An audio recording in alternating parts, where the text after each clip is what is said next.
mesdemoiselles, messieurs, bienvenue à Métro News. Voici les principaux titres qui seront développés aujourd'hui. Les corps sans vie de 3 personnes ont été retrouvés dans un motel ce vendredi à Delma 19, alors que 7 autres agonisants ont été transportés d'urgence à l'hôpital. Parallèlement, le centre hospitalier CityMed dit n'avoir reçu que 4 patients, dont 3 sont sortis d'affaire. D'ici fin avril, début mai, l'électricité d'Haïti disposera de 60 MW de production additionnelle via la nouvelle centrale actuellement en construction à Carrefour. À l'occasion de la Journée internationale des migrants ce vendredi, le coordonnateur général de l'Office national pour la migration, ONM, Jean Nego Bonheur Delva, rappelle à la société civile qu'elle a également sa part de responsabilité dans la lutte contre la migration irrégulière.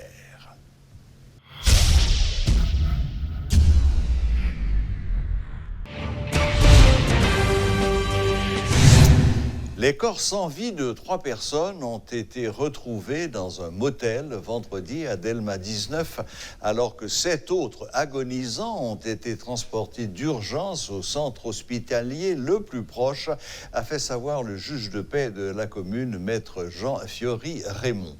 Aucun responsable du motel Tiniche n'était en mesure d'expliquer les circonstances entourant le drame.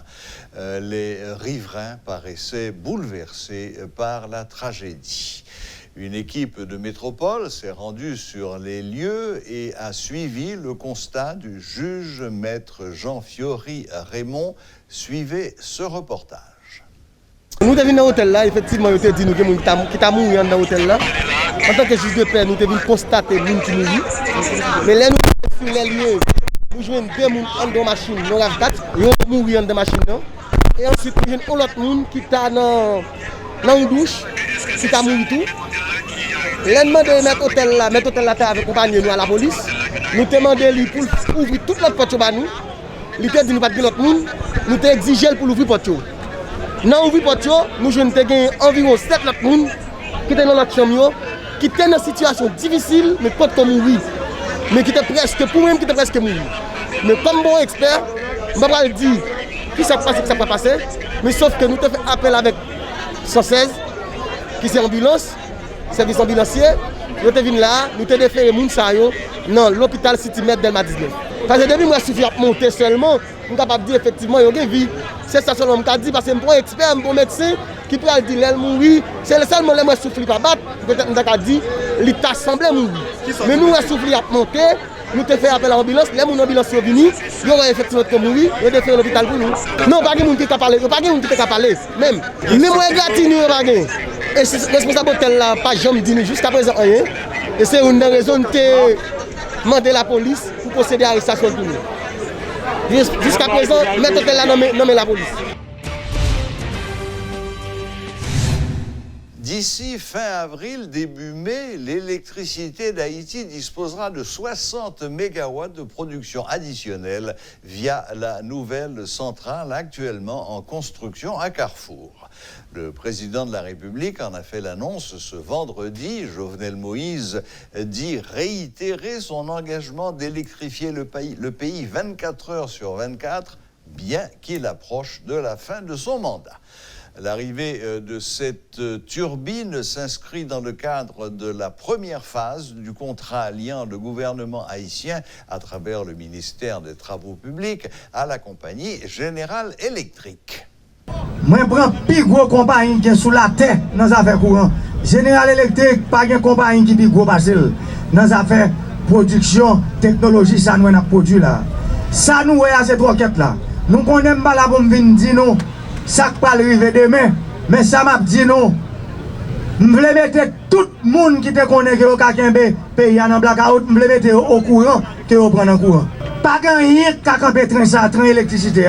Libérer tout le monde qui campe en face, me dit encore, comme chaque temps que parler, vous voulez interpréter ça, me dit, dès que vous campez devant train peuple là, train courant, la passe sous. Que mettre courant dans le pays, ce n'est pas à faire pas me lier, ce n'est pas à faire un grain de monde, ça fait nous tous. C'est pour ça que je prends une grosse décision, je fais plus gros compagnie sous la terre Jodi, al vin en Haïti, et me dit, avant de quitter le pouvoir, m'a quitté courant 24 sur 24 dans le pays. C'est lui me dit, ça pas content par en bas que vient joindre moi. Yo met vin joindre moi tout. T'as là, à côté de nous, là, c'est pas 60 MW seulement que là. 60 là, c'est la première phase là. Deuxième phase là, pour le 60, ça fait 120 MW qui va le gagner. Là, qu'à fou. Général électrique, jodi, les potes sales potes là, c'est avec l'argent. L'argent taxe ou rien pour. C'est pour contrat, non, nous faisons clair. Centrale, ça, c'est pour l'État haïtien, il y a 100%. 100%. 120 MW. Et combien comme 120 MW, la totale a coûté 120 millions de dollars. Première phase a coûté 57 millions 488 000 dollars l'argent. Les habitants vont devoir attendre avant de pouvoir bénéficier du courant électrique 24 heures sur 24, souligne le président Jovenel Moïse. En guise d'explication, le chef de l'État évoque des problèmes d'ordre technique qu'il promet de résoudre incessamment. En attendant, il demande aux Carfourois de protéger le site des travaux de construction de la centrale, de peur que des individus mal intentionnés ne viennent les saboter. Suivez encore une fois les propos du président Jovenel Moïse. C'est pour nous camper comme un seul homme, comme une seule femme, derrière ça n'a fait, parce que ça n'a fait, le positif c'est pour nous. Pour occuper personne qui a pu chauffer d'être nous, qui a pu dire nous que le travail ça, c'est pas pour petit tout, avec petit tout. C'est pour nous apprendre qu'on si nous voulons construire un pays sur 20 ans qui venir, c'est aujourd'hui pour nous commencer. Nous venons pour courant nous pour que personne ne va jamais tourner nous dans faire nous encore. Nous venons ouvrir genoux pour que personne ne va jamais venir fermer les yeux nous encore. C'est pour nous qui avons les genoux ouverts pour nous qu'on aujourd'hui pays où mérité c'est pour construire. C'est pour nous mettre tête nous ensemble, jeunesse là, femmes, paysans, étudiants, nous tous mettre tête nous ensemble pour nous construire Haïti nous rêver. Centrale ça cap construit là c'est pour l'État lié, c'est pour lié, c'est pour EDH et toute l'autre centrale cap vient construire dans le pays c'est pour électricité d'Haïti à pied. Étrangers qui travaillent là haïtiens protégés vous les yeux regardez parce que nous connaissons des vagabonds mal intentionnés qui toujours viennent comprendre qui viennent faire des autres là, c'est pour nous jongler depuis nous revenir là. Célébration ce vendredi de la Journée internationale des migrants.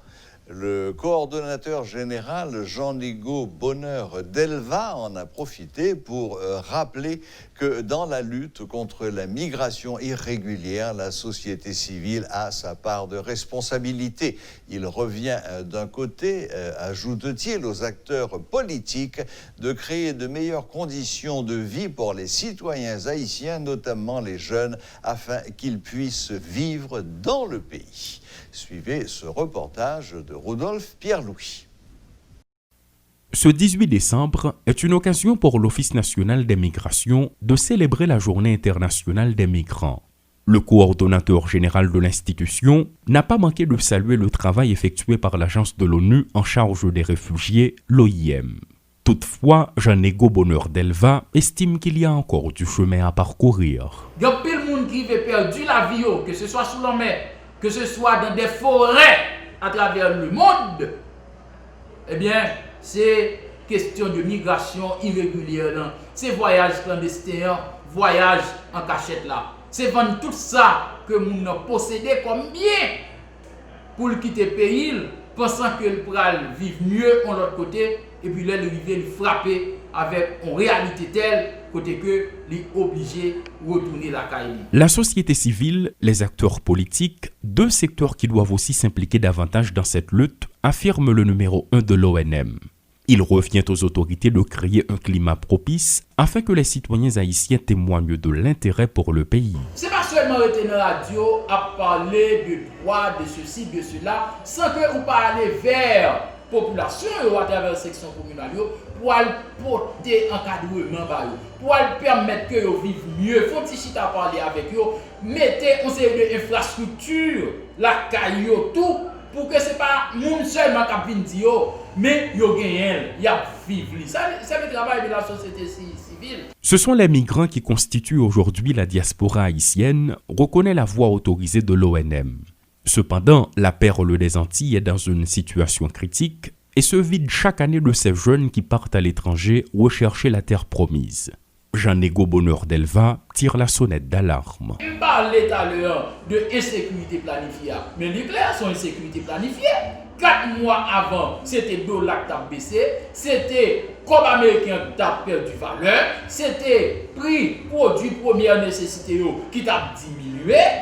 Donc, monsieur aurait que gagné on avance qu'a fait sous population pour conditions de vie améliorer, pour que la population capable de pouvoir d'achat normalement pour avancer. Et puis c'est non ça, autant de kidnapping recommencer, autant de monde pas sortir à partir de 5h du soir. Donc c'est pour vous dire que politique là, il y a un rôle il a joué. Par ailleurs, une campagne de sensibilisation est lancée pour une période d'1 mois en vue d'aider les citoyens à comprendre les risques de la migration irrégulière. Une opportunité pour l'Organisation internationale de la migration d'exprimer son support à l'ONM à travers Federica Cequet, chef de mission adjointe. C'est une fête qui se passe un jour par an. Cette année, on a le directeur de l'ONM, il a lancé un mois pour la promotion des droits des migrants, mais c'est-à-dire que c'est chaque jour de toutes les années que c'est très important de faire la promotion des droits des migrants. Un autre aspect qui attire l'attention dans le cadre de l'intervention du coordonnateur général, ce sont les mesures adoptées récemment à l'intention des expatriés de retour au bercail au niveau de l'aéroport international Toussaint-Louverture. La recrudescence des nouveaux cas de coronavirus est préoccupante, a-t-il indiqué, mais au cas où la situation empirerait, les dispositions seront renforcées, a-t-il rassuré. Guy Trichoisi et Rudolf Pierre-Louis, Portée des métropoles.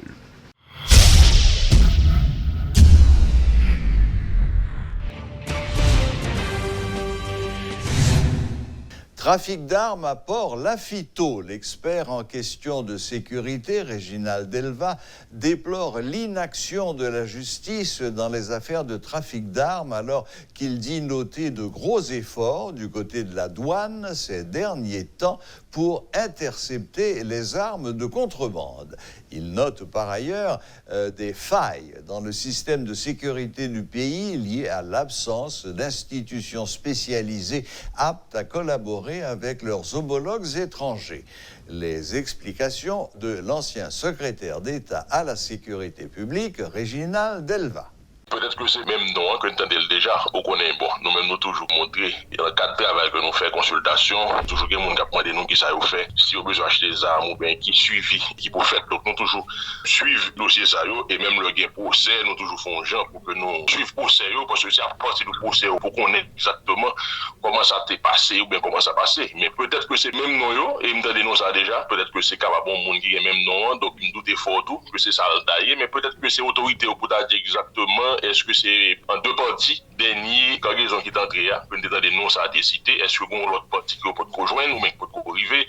Donc il reviendra aux autorités pour que yo éclairer la population, parce que c'est de ça qu'il s'agit. Souvent par la fait bruit ou on de parler de lui encore et puis brusquement il refait surface, tant qu'on changer tout le épisode que personnellement je me déconne dans le dossier c'est moi là, donc on a toujours été prêt pour nous suivre question ça pour au moins suspendre peut-être aller sur le monde qui va gagner pour ouais avec question d'ailleurs c'est pour ça la continuer les vrais acteurs n'ont jamais été bon bah dit identifiés, ils ont été identifiés.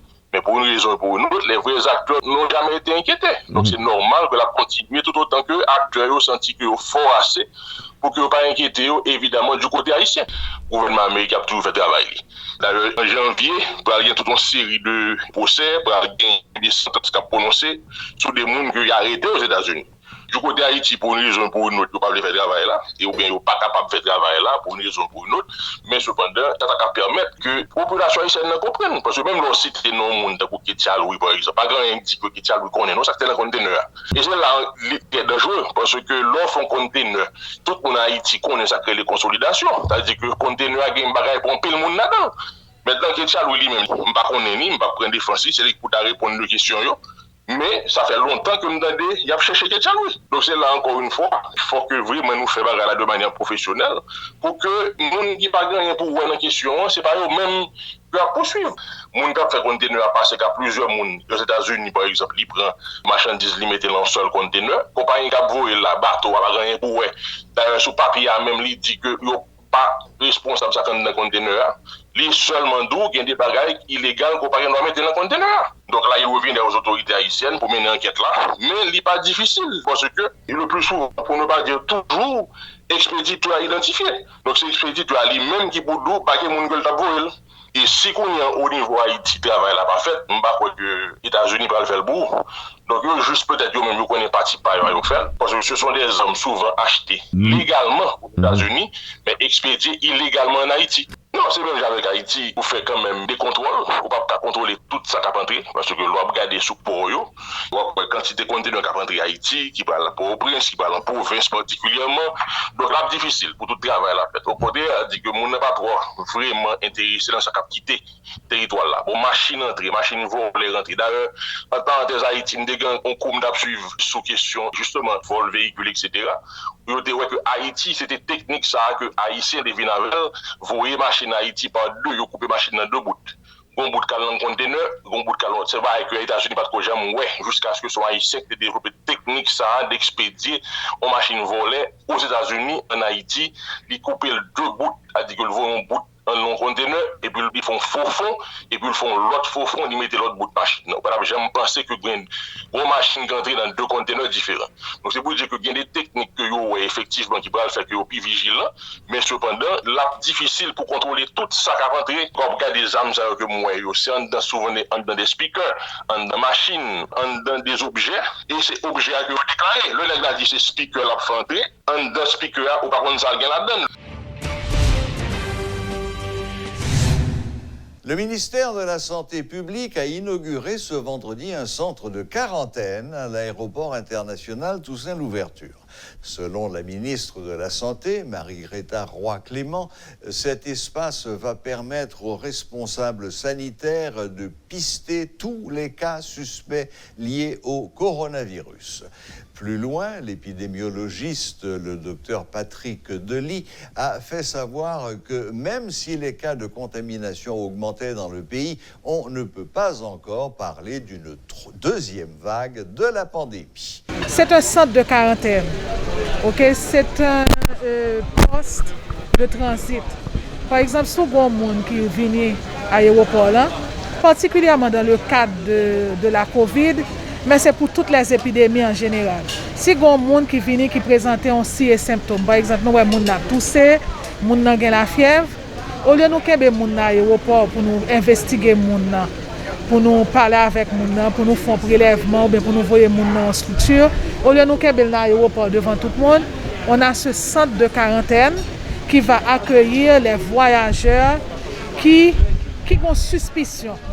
Et sur lesquels nous avons une suspicion de COVID-19, qui pourra l'accueillir pour quelques heures, en attendant que nous prenions des décisions par rapport à Mounsa. La prochaine étape sera, dépendant de l'état de la personne, sera soit de mettre cette personne en isolement chez elle, ou bien de la conduire à un centre hospitalier. Maintenant, jeudi, et dans la situation où nous sommes là, nous observons qu'il a augmenté et il a dépassé ça nous avons gagné qui était stable depuis dernière semaine mois d'août. Ça veut dire nous là nous tant son bagage qui est arrivé qui stable et puis qu'on a la cap essayer pour l'autre vitesse cap monter. Ça veut dire tendance nous observer qu'on y a c'est que tendance a augmenté. Et si tendance ça continuer avec vitesse que la continue, ça capable de continuer vers un autre pic. Tout à fait. Ça veut dire c'est dans phase ça il faut observer.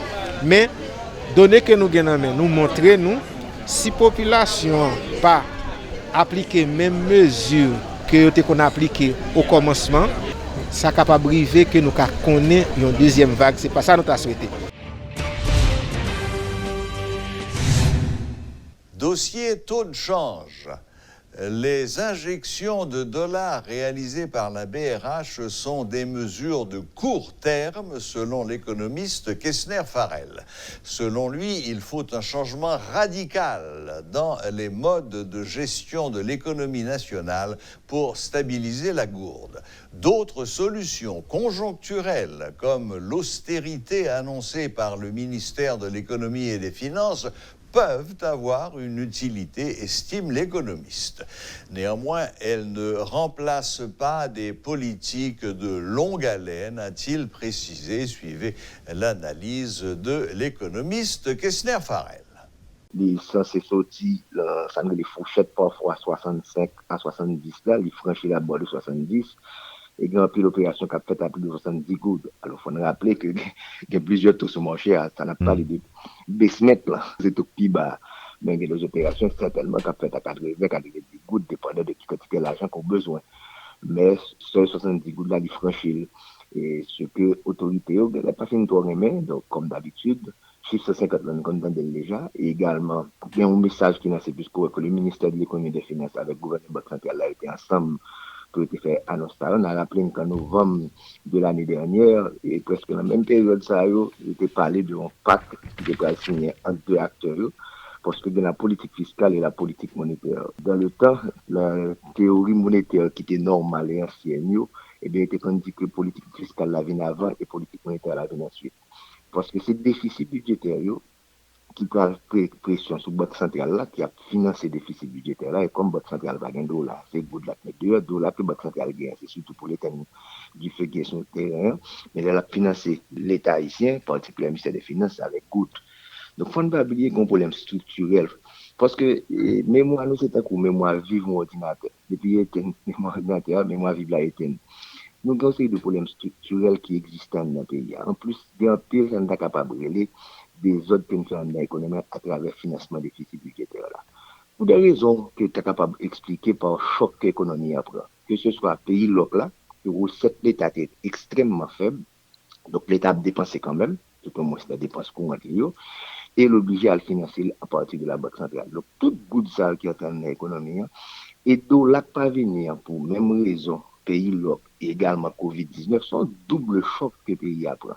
C'est comme si on fait une crise cardiaque à pour penser que on va lever au marché même genre.